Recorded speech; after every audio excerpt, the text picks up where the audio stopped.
Um, I like to say really good first half defensively. Second half, not so much. But there's a lot of great things on the stat sheet that I'm proud of. Shot 50% from three. That was great. Um, we had DeAndre Williams with 29 and 15, which I challenged him earlier this week to do that, and he answered the bell. Kendrick with 20 points, 5 assists, one turnover. That one turnover was great. We only had 12 turnovers, which was awesome. And we got to the line, had 23 times. So for me, the first half is where we want to be defensively the entire game, and the second half offensively is where I want to be. If we can just merge those, that would be great. Hey, Penny, if you had to pick out one, I know it's hard to pick out one. Who had the best game as a Tiger, DeAndre or Mr. Kennedy? Both of them played great. I say DeAndre. Yeah, Keontae shot the ball well. He's been working on that. He was a lot discouraged, very discouraged after the Temple game because he had all those open looks and didn't make them. But he got in the gym and worked like he always does, and had a phenomenal game, 16 points in 19 minutes. But DeAndre to have 29 and 15, he carried us the entire day. Both of those are great stats, but I give it to DeAndre because I challenged him to do that, and he came out and did that today. To follow up on that, you say you challenged him. Like, when was this? Like Monday, Tuesday, and like what prompted it? Because obviously he played okay at Temple, but what sort of prompted you really getting into him this week? Yeah, it was actually yesterday. Me and the staff met with he and Kendrick, and I feel like 15 and 7 is disrespectful for DeAndre with his talent. I really do. And he came out and played the way that I know that he can play today. Like, obviously those are monster numbers, 29 and 15, but I feel like he can get to 15 every night. And that's something that I want him to focus on.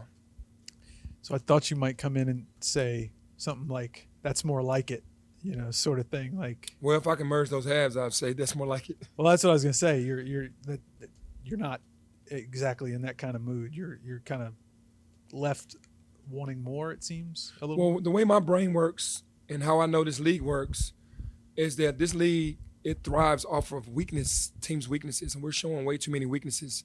We can't put two halves together, and that's what it's getting later.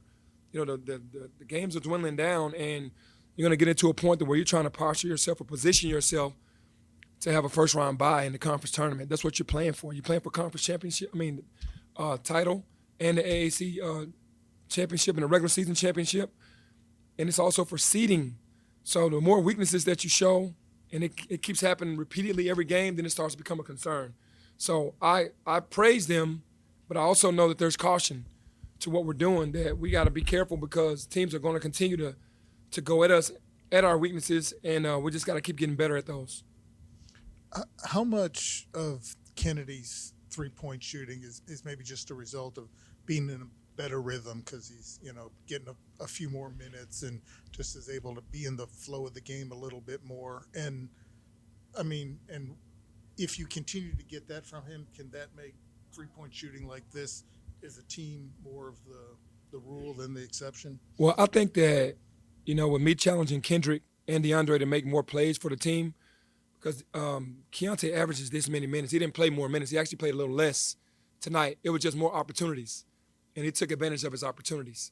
So that, to me, is what basketball is about. It's taking advantage of your opportunities. If you need more minutes, then that's going from like a 6-minute span like Jonathan Lawson was, 7 minutes, to 25, and then being more effective. So it's about making winning plays the entire game. If you're not making those threes, what else are you doing? And we need him to make shots. And I tell those guys to find Keontae all the time so that gives him an opportunity. Shooters need a rhythm. They don't need one shot every 5-6 minutes. They need to get going. So we're doing a better job of finding him, and he just has to make them.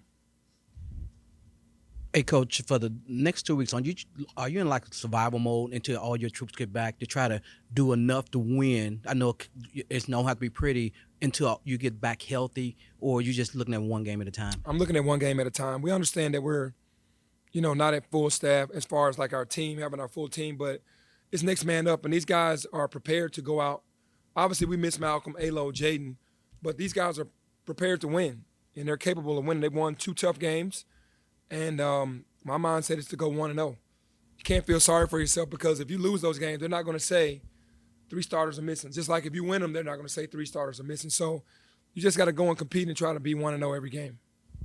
Penny, in the first half there for a little while, their zone was giving you some problems. You're settling for some, probably some tough shots. What did you think your guys figured out on the court? I'm sure you had planned for that zone because they play a lot of zone. But what do you think they figured out as that game wore on, where you got some better looks? Well, we figured out that we can't just take one pass jump shots. We were prepared to run offense on the zone, but obviously, when you get comfortable out there, you're thinking that you can make a shot. You take an open shot and you miss, and that's right down their alley. Dribble penetration, guys being open in the center of that zone, right at the free throw line. We started doing that better in the second half and took advantage of it.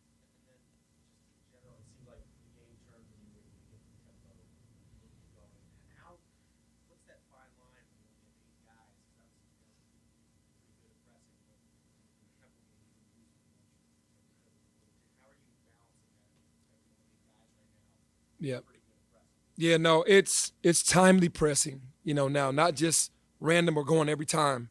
Obviously, when we have the numbers, we can do more. Right now, we're being calculated on when we do it. And the blessing of it is when we get into it, we get a couple turnovers. Like in the first half, we got into it maybe 5 possessions. I think we got 3 steals out of that. So, we're just not doing it for the entire game. Coach in the back. You got Cincinnati up next. You've been in the middle of those battles over the years. Mm-hmm. Does that still rank as one of the biggest rivalries for this program, or one of the biggest rivalries? Absolutely. For me, Cincinnati has been a thorn in my side my entire career as a player and as a coach. And we've gotten the best of those guys the last couple of years up there. They're going to be roaring to go. They're going to be ready. They got Landers now, and he's got, this game circled on his calendar. I'm sure they're playing really good basketball. And for me, it doesn't take much when we're going to Cincinnati or Cincinnati come here. It's always going to be a rivalry. And you mentioned that games are dwindling down. How important is that game at this point in the season? It's super important.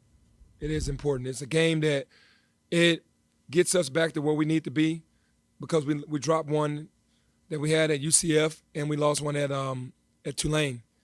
And then we have to win on the road. I think good teams find a way to win on the road. We're finding a way to win now, but good teams win on the road. And we're taking care of home, but now we got to be road warriors as well. Specifically, back to the defense and the pressing a little bit, specifically that one where it's kind of like the half-court trap and then Lawson getting the passing lane and the dunk. Did you kind of sense a little bit of a spark, or kind of see things in guys' eyes after that in terms of them just kind of coming to life a little bit? Absolutely. I think that what that press does, it just gets our juices going. It just gets everybody active, where you can rest a lot when you're in the half court.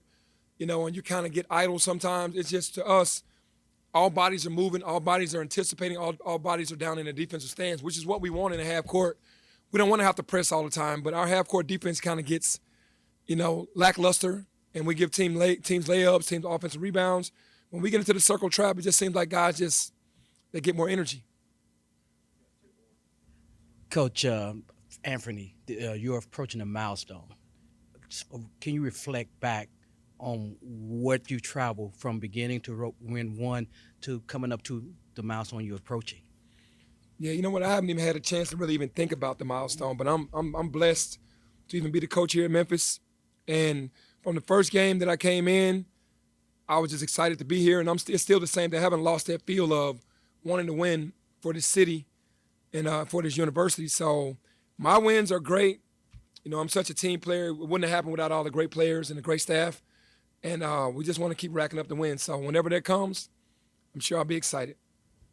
Penny, when it comes to Cincinnati, do you tell the players about 1992 and what you went through and those 4 tough defeats? And do you give them a history lesson? Or no, I've never even talked about my time against Cincinnati. I always talk about, basically, it's a rivalry that's been here forever. So I haven't even talked about our Could that not be a years. motivator for your team? Well, the motivation really is the last couple of years since I've been here. It's always been when they had Cumberland and Scott and all those guys. It's been the same way. So they know the importance of it for sure.